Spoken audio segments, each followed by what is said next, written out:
2 மக்கபேயர் அதிகாரம் 12.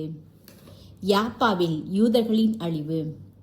இந்த ஒப்பந்தங்களை செய்து கொண்ட பின் மன்னனிடம் லீசியா திரும்பி சென்றான். யூதர்கள் தங்கள் பயிர் தொழிலில் ஈடுபட்டார்கள். ஆனால் அந்தந்த இடத்துக்கு ஆளுநர்களாக திமோத்தேயு, கென்னாயின் மகனான அப்பெல்லோன் மற்றும் எரோனிம், தெமோபோன் ஆகியோருடன் சேர்ந்து சைப்ரஸ் நாட்டு ஆளுநரான நிக்கோனோரும் யூதர்களை தொல்லையின்றி அமைதியாக வாழ விடவில்லை.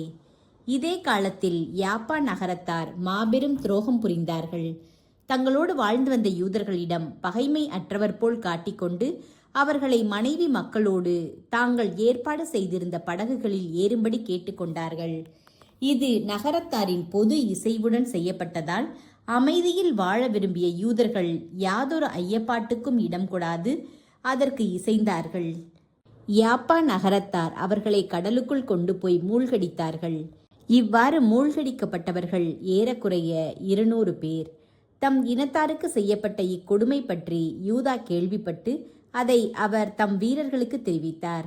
நேர்மையான நடுவராகிய கடவுளை மன்றாடிவிட்டு தம் சகோதரர்களை கொன்றவர்களை எதிர்த்து சென்றார். இரவில் துறைமுகத்துக்கு தீ வைத்து படகுகளை கொளுத்தினார். அங்கு அடைக்கலம் புகுந்திருந்தவர்களை வாளுக்கு இரையாக்கினார். நகர வாயில்கள் அடைபட்டிருந்ததால் அவர் திரும்பி சென்றார். மீண்டும் வந்து யாப்பா நகரத்தார் அனைவரையும் அறவே அழிக்க திட்டமிட்டார். யாம்னியா மக்களும் தங்களிடையே வாழ்ந்து வந்த யூதர்களை இவ்வாறே கொல்ல திட்டமிட்டிருந்தார்கள் என்று அவர் அறிய வந்தார். இரவில் யாம்னியா மக்களை தாக்கினார். கப்பற்படையோடு சேர்த்து துறைமுகத்துக்கு தீர் வைத்தார். இத்தீப்பிழம்பின் செந்தழல் 50 கிலோமீட்டர் தொலைவில் இருந்த எருசலேம் வரை தெரிந்தது. கிளையாது மீது படையெடுப்பு. யூதர்கள் யாம்னியாவிலிருந்து திமோத்தேயுவை எதிர்த்து ஏறத்தாழ 2 கிலோமீட்டர் சென்றபோது 500 குதிரை வீரர்களுடன் குறைந்தது 5000 அரேபியர்கள் அவர்களை எதிர்த்தார்கள். கடும் சண்டைக்கு பின் கடவுளின் உதவியால் யூதாவும் அவருடைய ஆள்களும் வெற்றி பெற்றார்கள். தோல்வியுற்ற அந்த நாடோடிகள் தங்களோடு சமாதானம் செய்து கொள்ளுமாறு யூதாவை கேட்டுக்கொண்டார்கள். அவருக்கு கால்நடைகளை கொடுப்பதாகவும் அவருடைய ஆள்களுக்கு எல்லா வழிகளிலும் உதவுவதாகவும் உறுதிமொழிந்தார்கள். அவர்கள் பல வகையிலும் உண்மையிலேயே தமக்கு பயன்படுவார்கள் என்று உணர்ந்த யூதா அவர்களோடு சமாதானம் செய்து கொள்ள உடன்பட்டார். அவரிடமிருந்து உறுதி பெற்ற பின் அவர்கள் தங்கள் பாசறைகளுக்கு திரும்பினார்கள். பல்வேறு இனத்தார் வாழ்ந்த மதில்களோடு நன்கு அரண் செய்யப்பட்ட ஒரு நகரையும் யூதா தாக்கினார். அதன் பெயர் காஸ்பின். அதன் உள்ளே இருந்தவர்கள் மதில்களின் வலிமையையும் சேகரிக்கப்பட்ட உணவுப் பொருள்களையும் நம்பி யூதாவிடமும் அவருடைய ஆள்களிடமும் சற்றும் மரியாதையின்றி நடந்து கொண்டார்கள். இழி சொற்களால் அவர்களை திட்டியதோடு இறைவனையும் பழித்தார்கள். ஆனால் இடிக்கும் கருவியையும் படை பொறிகளுமின்றி யோசுவா காலத்தில் எரிகோவை தரைமட்டமாக்கிய உலகின் பெரும் தலைவரை யூதாவும் அவருடைய ஆள்களும் துணைக்கு அழைத்து மதில்களை நோக்கி சீற்றத்துடன் பாய்ந்து சென்றார்கள். கடவுளின் திருவுளத்தால் நகரை கைப்பற்றினார்கள். எண்ணற்ற பேரை கொன்றார்கள். இதனால் அருகே இருந்த ஏறக்குறைய 1/2 கிலோமீட்டர் அகலமான ஏரி குருதியால் நிரம்பி வழிந்தது போல தோன்றியது. கர்னாயிம் மீது தாக்குதல். அவர்கள் அங்கிருந்து ஏறத்தாழ 150 கிலோமீட்டர் கடந்து சென்ற பின் தோபியர் என்று அழைக்கப்பெற்ற யூதர்கள் வாழ்ந்து வந்த காரகா என்னும் இடத்திற்கு வந்து சேர்ந்தார்கள். அவர்கள் அங்கே திமோத்தேயுவை காணவில்லை. ஏனெனில் ஓர் இடத்தில் வலிமை வாய்ந்த ஒரு காவற்படையை நிறுவி வைத்ததை தவிர வேறு ஒன்றும் செய்ய முடியாத நிலையில் அவன் அங்கிருந்து ஏற்கனவே புறப்பட்டு சென்று விட்டான். மக்கபேயிடம் படை தலைவர்களாயிருந்த தோசித்தும் சோசிபத்தரும் அணிவகுத்து சென்று ஒரு கோட்டையில் திமோத்தேயு விட்டு வைத்திருந்த 10,000க்கும் மிகுதியானவர்களை அழித்தார்கள். மக்கபே தம் படைகளை அணி அணியாய் பிரித்து ஒவ்வொரு அணிக்கும் ஒரு தலைவரை ஏற்படுத்திய பின் திமோத்தேயுவை துரத்தி சென்றார். அவனிடம் 120,000 காலாட்படையினரும் 2500 குதிரை படையினரும் இருந்தனர். யூதா தன்னை நெருங்கி வருவதை அறிந்தபோது திமோத்தேயு பெண்களையும் பிள்ளைகளையும் பொருள்களையும் கர்னாயிம் நகருக்கு அனுப்பினான். அங்கு செல்லும் பாதைகள் அனைத்தும் ஒடுக்கமானவையாய் இருந்தமையால் அந்த இடம் முற்றுகையிடுவதற்கு கடினமாயும் நெருங்குவதற்கு அரிதாயும் இருந்தது.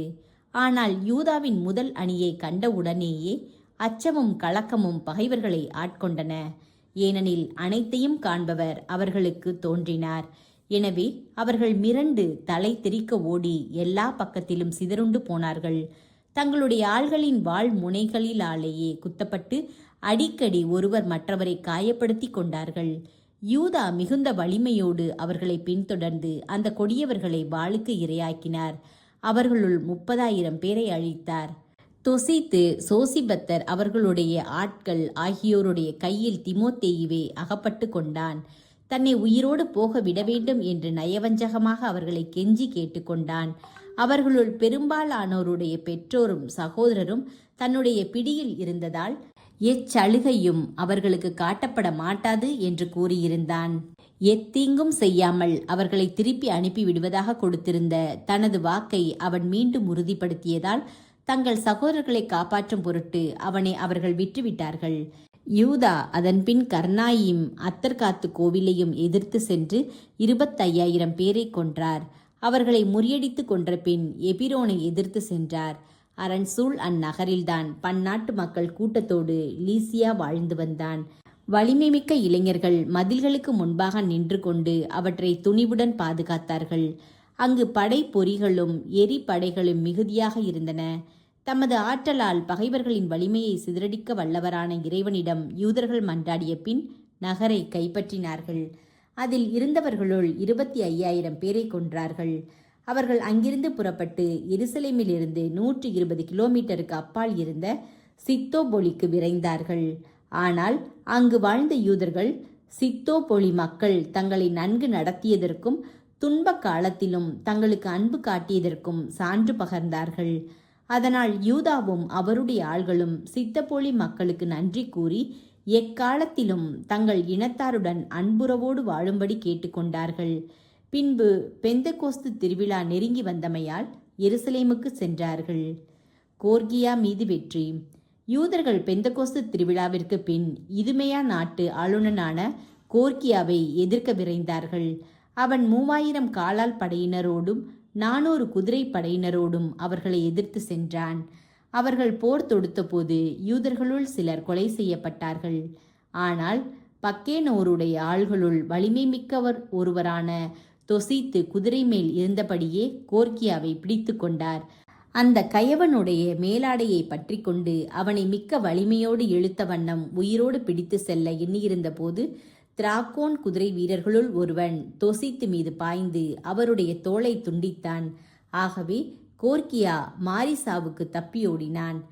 எஸ்தரியும் அவருடைய ஆள்களும் நீண்ட நேரம் போர் செய்து களைப்புற்றிருந்ததால் தங்கள் சார்பாக இருந்து போரிடுவதோடு தலைமையேற்று நடத்துமாறு ஆண்டவரை யூதா வேண்டினார். தம் தாய்மொழியில் போர்க்குரல் எழுப்பி புகழ்பாக்கள் இசைத்தார். எதிர்பாராத நேரத்தில் கோர்கியாவின் படையின் மீது பாய்ந்து அவர்களை புறமுதுகு காட்டி ஓடும்படி செய்தார். இறந்தோருக்காக வேண்டுதல். பின் யூதா தம் படையை திரட்டிக்கொண்டு அதுல்லாம் நகரை அடைந்தார். 7ஆம் நாள் வந்தபோது அவர்கள் தங்கள் வழக்கப்படி தங்களை தூய்மைப்படுத்தி கொண்டு அவ்விடத்தில் ஓய்வு நாளை கடைபிடித்தார்கள். போரில் மடிந்தவர்களின் சடலங்களை எடுத்து அவர்களுடைய மூதாதையரின் கல்லறைகளில் உறவினர்களோடு அடக்கம் செய்ய வேண்டியிருந்ததால் அவற்றை கொண்டு வரும்படி மறுநாள் யூதாவும் அவருடைய ஆள்களும் புறப்பட்டார்கள். ஆனால் யூதர்கள் அணியலாகாது என்று திருச்சட்டம் தடை செய்திருந்த யாம்னியாவில் இருந்த சிலைகளின் அடையாளங்களை கொலையுண்ட ஒவ்வொருவரின் ஆடைக்குள்ளும் தென்பட்டன. இதனால்தான் அவர்கள் மடிந்தார்கள் என்பது அப்போது எல்லோருக்கும் தெளிவாயிற்று. ஆகவே மறைவானவற்றை வெளிப்படுத்துகிற நீதியுள்ள நடுவராகிய ஆண்டவரின் செயல்களை எல்லாரும் போற்றினார்கள். அந்த பாவத்தை முற்றிலும் துடைத்தழிக்குமாறு வேண்டிய வண்ணம் மன்றாட்டில் ஈடுபட்டார்கள். பாவத்தினின்று அகலும்படி பெருமகனார் யூதா மக்களுக்கு அறிவுரை கூறினார். ஏனெனில் பாவத்தின் விளைவாக மடிந்தவர்களுக்கு நேர்ந்ததை அவர்கள் தங்கள் கண்களாலேயே பார்த்தார்கள். பின்பு அவர்கள் ஒவ்வொருவரிடமிருந்தும் அவர் பணம் திரட்டி 6 கிலோ வெள்ளி சேகரித்து பாவம் போக்கும் பழி ஒப்பு கொடுக்கும்படி எருசலேமுக்கு அனுப்பி வைத்தார். இச்செயல்கள் மூலம் உயிர்த்தெழுதலை மனதில் கொண்டு நன்முறையில் மேன்மையாக நடந்து கொண்டார். ஏனெனில் வீழ்ந்தோர் மீண்டும் எழுவர் என்பதை எதிர்பார்த்திருக்கவில்லை என்றால் அவர் இறந்தோருக்காக மன்றாடியது தேவையற்றதும் மடமையும் ஆகும். ஆனால் இறைப்பற்றுடன் இறந்தோர் சிறந்த கைமாறு பெறுவர் என்று அவர் எதிர்பார்த்திருப்பாரெனில் அது இறைப்பற்றை உணர்த்தும் தூய எண்ணமாகும். ஆகவே இறந்தவர்கள் தங்கள் பாவத்தினின்று விடுதலை பெறும்படி அவர் அவர்களுக்காக பாவப்போக்கும் பலி ஒப்பு கொடுத்தார்.